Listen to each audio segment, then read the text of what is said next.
Well, we had some changes to our drawings. So today we brought in a big crane and we had to drop a machine down into our excavation so we can dig a keyway for the underside of a footing.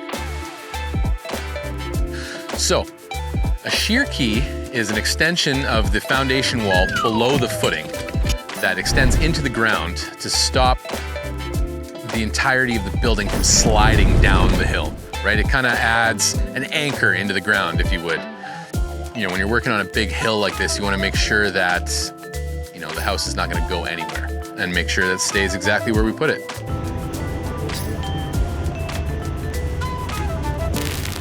So that way we can dig it.